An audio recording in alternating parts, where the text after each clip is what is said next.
মাতে তোমাদের অনেক অনেক শুভেচ্ছা ভালোবাসা অভিনন্দন। আজকে একটা দারুণ রেসিপি তোমাদের সঙ্গে শেয়ার করব, আচার রেসিপি। তার জন্য কড়াইতে আমি সরষের তেল পরিমাণ মতন দিয়েছি, তোমরা দেখতেই পাচ্ছ একটু বেশি করে দিয়েছি।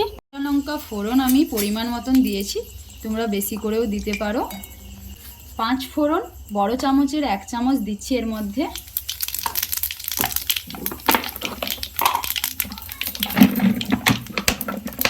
বাজার থেকে কিনে নিয়ে আসা কুল, এই যে দেখো টক কুল, এর মধ্যে আমি দিয়ে দিচ্ছি। কিনে নিয়ে এসে হচ্ছে নুন দিয়ে, পরিমাণ মতন নুন দিয়ে হচ্ছে রোদে একদম সেদ্ধ করে নিয়েছি। তোমরা দেখতেই পাচ্ছ একদম সুন্দরভাবে নুনও ঢুকে গেছে এর মধ্যে।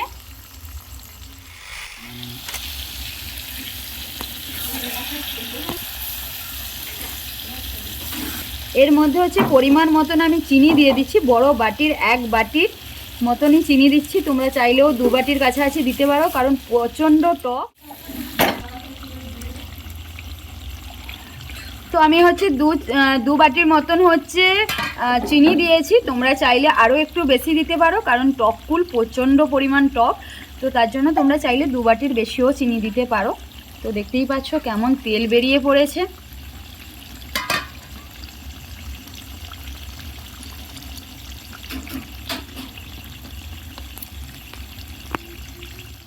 দাঁড়াও পুরো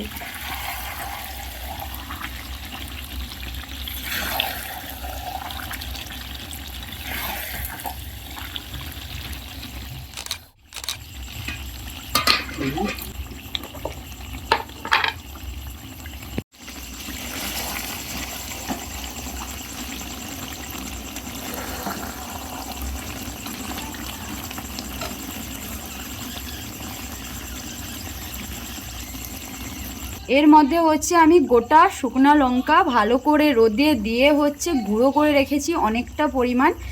দেখো গুঁড়ো করে রেখেছি, এর মধ্যে দিয়ে দিচ্ছি। ভেজে রাখা জিরে গুঁড়ো এর মধ্যে আমি দিয়ে দিচ্ছি 2 থেকে 3 চামচের মতন, বড় চামচে 2 থেকে 3 চামচের মতন দিয়েছি। দিয়ে এবার ভালো করে একটু মিশিয়ে নেব।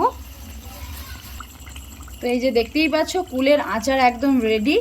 কেমন হয়েছে, কালারও কেমন এসছে তোমরা দেখতেই পাচ্ছ, খেতেও অসাধারণ। গরম গরম ভাতে কুলের আচার গরমকালে জাস্ট বাও।